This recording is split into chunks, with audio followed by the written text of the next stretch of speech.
Hello, नमस्ते। पिछले video में हमने देखा था कि ट्रॉपिकल साइक्लोन्स क्या होते हैं, कैसे बनते हैं और दुनिया भर में कहाँ-कहाँ पाए जाते हैं।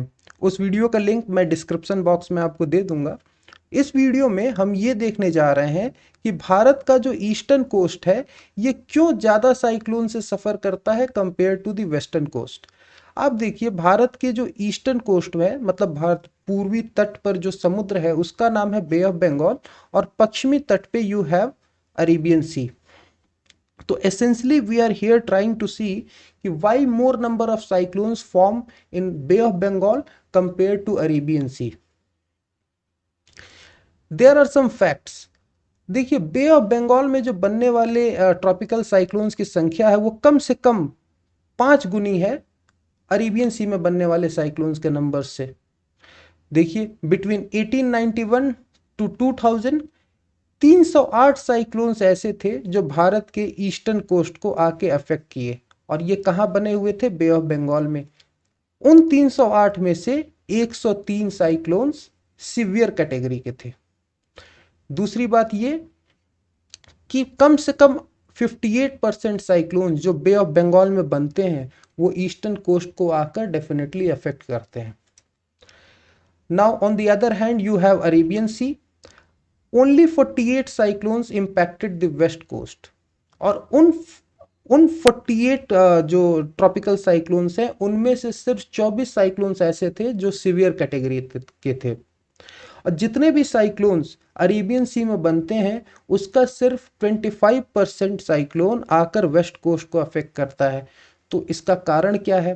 पहला कारण है ओपननेस ऑफ द सी। देखिए, अगर सी ओपन रहेगा तो वो कूलर रहेगा।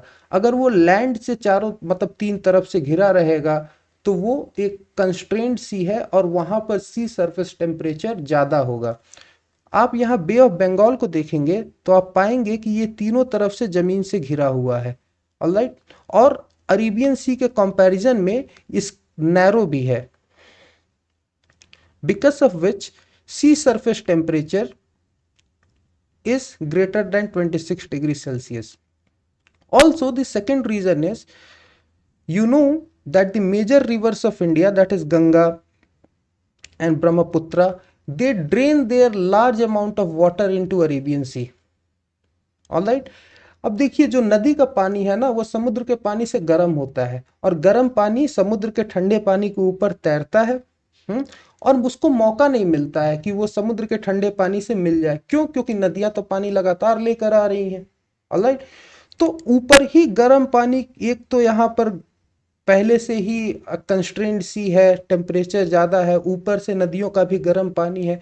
तो most of the times sea surface temperature is always more than 26 degrees Celsius, and that is why Bay of Bengal is more favorable for formation of cyclones.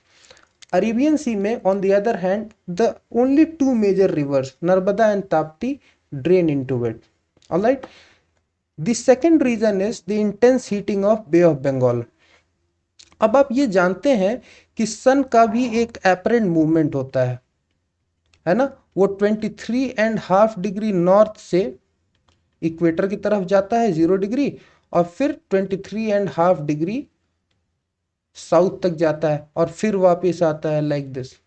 तो जब India में या नदर्न हेमिस्फीयर में जब summer season चल रहा होता है तो उसी के साथ साथ ITCZ भी नॉर्थवर्ड ट्रैवल करता है। जैसे अगर ये इक्वेटर है 0 डिग्री, ऑलराइट, और अगर नदर्न हेमिस्फीयर में समर है, ऑलराइट, सो ITCZ शिफ्ट्स नॉर्थवर्ड। अब ITCZ क्या है? ITCZ है एक प्रेशर बेल्ट जहां पर ट्रेड विंड्स आके कन्वर्ज करती हैं। ट्रेड विंड्स क्या होती हैं? ये होती हैं ईस्टर्लीज। इसके बारे में हम लोग pressure belts of the earth के बारे में हम लोग डिटेल में किसी और वीडियो में बात करेंगे। यहां पर समझने की बात यह है, कि समर सीजन में जो ITCZ है वो बे ऑफ बंगाल के ऊपर आके शिफ्ट हो जाता है ऐसे। और आपको मालूम है,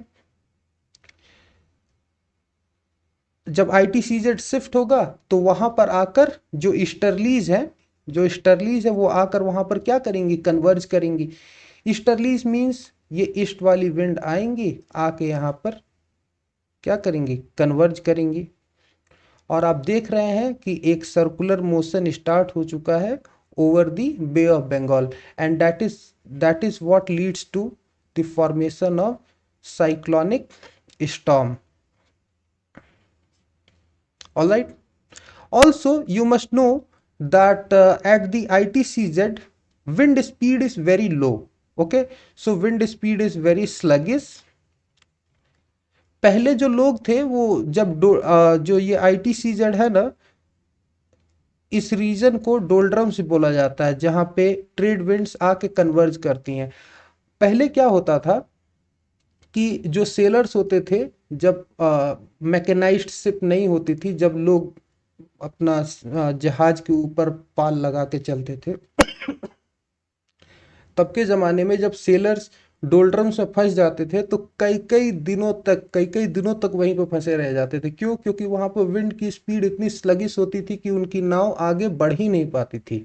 alright, the third reason is the extra regional cyclones. अब आप देखिए, आपने पिछले वीडियो में देखा कि जो साउथ चाइना सी और वेस्टर्न पैसिफिक ओशियन में जो ट्रॉपिकल साइक्लोन्स होते हैं उनको बोला जाता है टाइफून्स।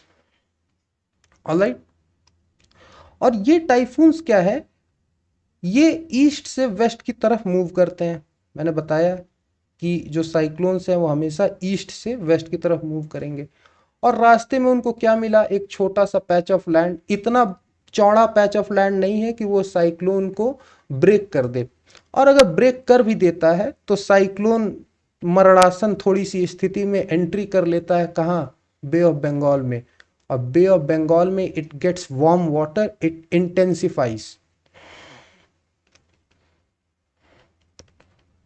ये और ज़्यादा इंटेंसिफाई हो जाता है, ये और ज़्यादा डेडलियर हो जाता है, and it then moves from east to west and hits the east coast. That is why you see large number of cyclones hitting the east coast. इसीलिए क्यों? क्योंकि फॉर्मेशन ऑफ साइक्लोन्स जो है बे ऑफ बंगाल में वो भी ज़्यादा है। और फोर्थ रीज़न इज कि साइक्लोन्स ईस्ट से वेस्ट की तरफ मूव करते हैं। अब देखिए, जो साइक्लोन बे ऑफ बंगाल में बन गया वो किधर मूव करेगा, वो अपने ईस्ट की तरफ मूव करेगा, ईस्ट से वेस्ट की तरफ मूव करेगा। और ये उसका कर्वेचर है बिकॉज ऑफ कोरियोलिस इफेक्ट। वो मैंने पिछले वीडियो में इसके बारे में बात की है। Okay, and it will hit the east coast. On the other hand, you see a cyclone which has formed in the Arabian Sea. It will also move towards the west from east, so it will move like this. So it is less likely to hit the to hit the western coast. But there are some cyclones like the recent cyclone Taute. It formed over here, and then it started to move parallel to the western coast and eventually hit the coast of Gujarat. All right. The fifth reason is upwelling near the coast of Somalia. Let me explain you. This is where Somalia is located. देखिए, जब ocean के ऊपर से जब wind बहती है तो वो अपने साथ साथ ओशियन के वाटर को भी ट्रेवल कराती है। That is why you see the formation of wave.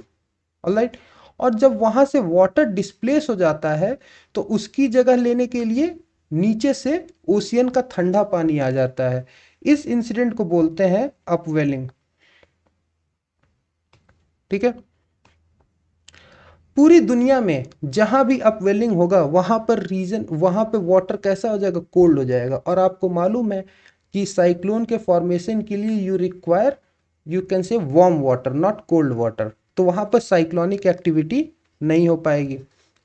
आप ये भी देखेंगे कि दुनिया में जहां जहां भी कोल्ड करेंट्स होते हैं, कोल्ड करेंट्स मतलब वो करंट जो कि ध्रुवीय क्षेत्र से आते हैं, कोल्ड ओशियानिक करंट्स ऑब्वियसली। इसके बारे में हम लोग किसी दूसरे वीडियो में बात करेंगे। जहां जहां दुनिया में ओशियन करंट कोल्ड है वहाँ साइक्लोन का फॉर्मेशन नहीं होगा. Usually, if you see the western coast of Africa, you will not find any cyclonic activity over here. But nonetheless, we'll move on. But you see, the trend is changing. Now, even the western coast of India is experiencing deadlier cyclones than ever. Right now, India was hit by a cyclone called Taute. In 2018, we were hit by a cyclone called Nisarg, and these were extremely severe cyclones. That means Arabian Sea has now become a host to deadly severe storms. We will look into the detail that why Arabian Sea is experiencing deadlier tropical cyclones in the next video. Till then, I thank you very much. I hope that you all are very well and you are staying indoor and you are very safe. Thank you so much for your support. Thank you.